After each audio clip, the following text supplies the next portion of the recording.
Hello, আমি কাজল সরকার। আজকে আবারও চলে এসেছি একটি নতুন ভিডিও নিয়ে। ওকে, সো আজকের ভিডিওটা কী হবে জানি না, তবে আমি ক্যামেরাটা চালু করে দিয়েছি।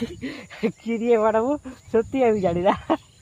ওকে, সো কন্টেন্ট খুঁজি, চারপাশে দেখি কী হয়। ঝড়, সম্ভবত ঝড় আসছে। হ্যাঁ, এটা সকালবেলা, সূর্য মামা দেখা নাই। হ্যাঁ, তবে ঝড় আসছে যে, এটা ছোট জিনিস। হ্যাঁ, যে সূর্যটা মানে ঝড় আসছে, যে মেঘ, চারিদিকে মেঘ। হ্যাঁ, সূর্য কিন্তু ঢাকা, সূর্য ওঠেনি, কিন্তু তার মানে এটা নয় যে সূর্য উঠবে না। কালকে উঠবে, আজকে হয়তো দুপুরবেলা উঠবে, বিকালবেলা উঠবে, কিন্তু এখন তো নাই নাই এখন কেন নাই জানি না। এই ঝড়ে হয়তো ওকে ঢেকে নিয়েছে। তো উঠবে পরে, এখন হয়তো বৃষ্টি আসবে। ওইদিকে শস্য আওয়াজ করছে, ভিজে গেলে যাবো কি, এটা আমার ভিডিও আগে শেষ করব, কারণ আমার প্রতিদিনের টার্গেট আছে যে আমাকে ডেইলি আপলোড করতেই হবে, কোনো কিছু আপলোড করতেই হবে, নাহলে আমার ঘুম হবে না।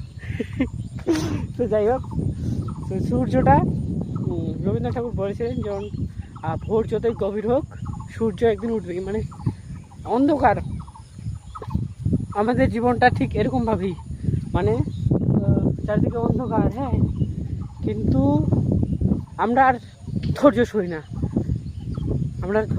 না, কারণ সূর্য উঠবে। এটা আমাদের যদি কেউ ঠুকিয়ে দেয়, আমাদের সাফল্য আসবেই। এটা আমাদের কেউ ঠুকিয়ে দেয়, তাহলে অতটা আমরা ব্যর্থ হবো না। হ্যাঁ, অতটা আমরা কষ্ট পাবো না। দেখো না, সূর্য তো উঠবে কালকে, হয়তো বিকালবেলা উঠতে পারি, কিন্তু উঠবেই, এটা 100%। কিন্তু এই অন্ধকার, কালো ছায়া, কালো মেঘ দেখে কি আমাদেরকে বিচার করা উচিত যে সূর্য উঠবে না? কোথায় লেখা আছে? সূর্য উঠবেই, 100% উঠবেই। হ্যাঁ, চারপাশের পরিবেশটা দেখো, একেবারে খুবই সুন্দর, পাটা। হ্যাঁ, আর কি দেখাবো সুন্দর মুহূর্ত, সুন্দর মানে দৃশ্য। সূর্য উঠতে না উঠলে এগুলো সব মানে ভালো দেখাতো। জানি না, ঝড় আসবে হয়তো। তবে হ্যাঁ, এই ঝড়গুলো আমাদের অনেক কিছু শেখায়, আমরা সহজে বুঝতে পারি না। আর শুধু ন্যাপ কম্বল নিয়ে মানে বৃষ্টি আসলো আর আমরা শুয়ে থাকলাম, এটা না, আমাদের অনেক কিছু শেখার আছে। ওকে, অনেক কিছু শেখায়। আর সেই সময় ঝড় বৃষ্টি আসলে কি আমার একটা আলাদা আনন্দ হয়। কীরকম আনন্দ?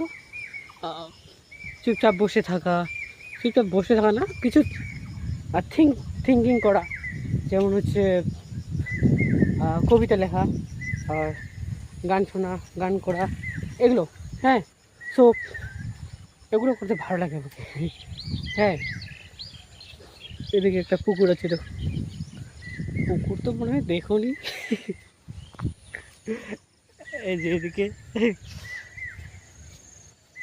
চারদিকে খালি এই পুকুরটাতে শাওলা মাছ নেই, এটাতে মাছ আছে, বড় বড় মাছ আছে।